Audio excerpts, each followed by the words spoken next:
Princess Alina's kingdom was not defined by grand fortifications. Her days were spent in the gardens, focused on the microscopic details of life, feeding birds and tending to the blooming flowers.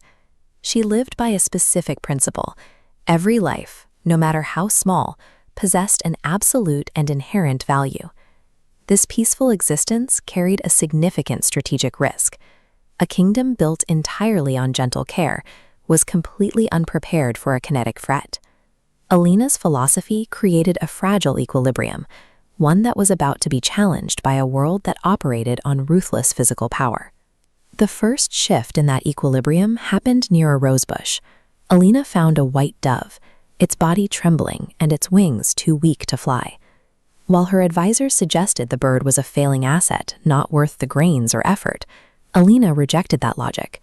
She invested weeks in its recovery, providing the food and herbs necessary for it to heal.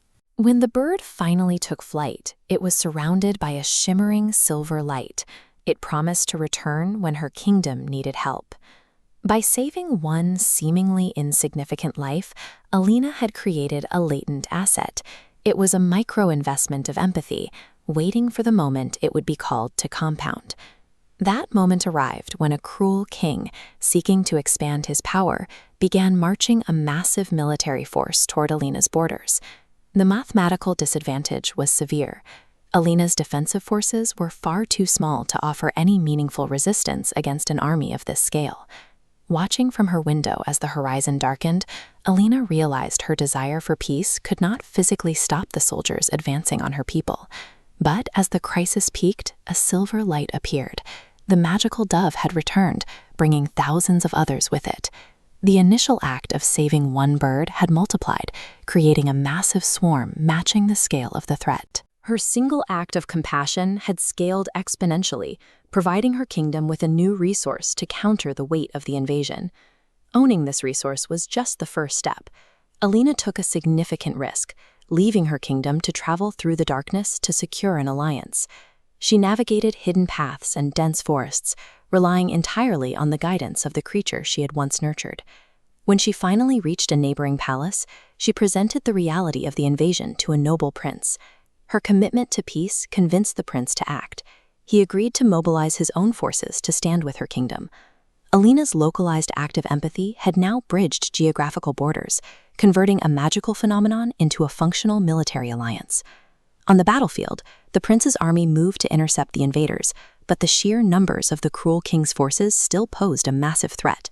Then, the asymmetrical nature of Alina's defense became clear. Thousands of doves dropped from the sky, diving directly into the enemy ranks. The soldiers were suddenly blinded and confused by a storm of white wings. They found themselves unable to move or maintain their formations.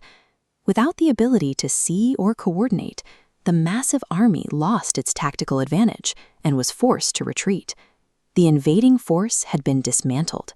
A military machine was rendered useless by the very creatures it had deemed too small to matter. The kingdom was saved without a prolonged war. The two realms were eventually joined through the wedding of Alina and the prince, ensuring a lasting peace. During the celebration, the original white dove returned one last time to rest on Alina's shoulder. Alina's power came from a source the cruel king could not have anticipated. By protecting the weak, she had built a coalition that rose to protect her in her most desperate hour. That single act of compassion had compounded over time, growing until it was large enough to shield her entire kingdom.